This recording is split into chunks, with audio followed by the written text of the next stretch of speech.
ആണെന്ന് ഇമാം ഗസാലി റളിയല്ലാഹു അൻഹു പറയുന്നുണ്ട്. ശ്രദ്ധിക്കണം, ജനാസയിൽ ഏറ്റവും അഫ്ളലായ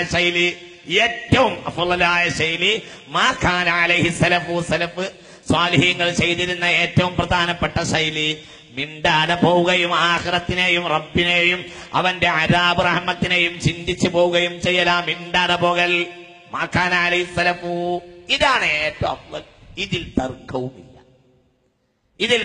ഇതാണ് ഏറ്റവും അഫ്ളലായ ശൈലി, ഇതാണ് ഏറ്റവും അഫ്ളൽ, ഇതാണ് ഏറ്റവും നല്ല വിധവും. പക്ഷേ ഇമാം 1000 കൊല്ലം മുമ്പ് പറയുന്നുണ്ട്, ഇന്ന് ജനാസയിൽ സലഫ് സാലിഹീങ്ങൾ സ്വഹാബികൾ അങ്ങനെയാണ് പോയിരുന്നത് എങ്കിലും ഇന്ന് ജനാസയിൽ പങ്കെടുക്കുന്ന അനവധി ആളുകളെ ഞാൻ കാണുന്നത്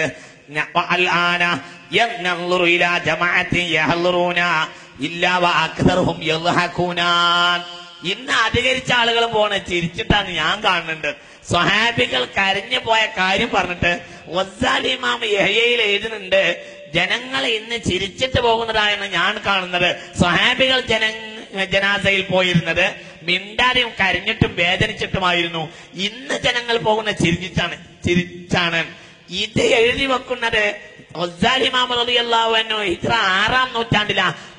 6-ാം നൂറ്റാണ്ടുകാരനാണ് ബഹുമാനപ്പെട്ട ഇമാം ഗസാലി റളിയല്ലാഹു അൻഹു. ഏകദേശം 8-9 നൂറ്റാണ്ടുകൾക്ക് മുമ്പാണ് ഇമാം ഗസാലി റളിയല്ലാഹു അൻഹു. അന്ന് വരെ ആളുകൾ ചിരിച്ചു പോകുന്ന അവസ്ഥയാണ് എങ്കിൽ ഇന്നത്തെ കാര്യം പറയണ്ട. വളരെ ചിന്തിക്കണം. ഏറ്റവും അഫ്ളലായ ശൈലി മാ കാന അലൈഹി സലഫ് ചെയ്തിരുന്ന ഏറ്റവും പ്രധാനപ്പെട്ട ശൈലി അങ്ങനെയായിരുന്നു. പക്ഷെ ഇന്ന മനുഷ്യൻ അങ്ങനത്തെ ഒരു ശൈലി ഇല്ല. അതിന് മനുഷ്യനോട് കഴിയൂല. സ്വന്തം വാപ്പ മറിച്ചാലും അവന് വർത്താനം പറയാൻ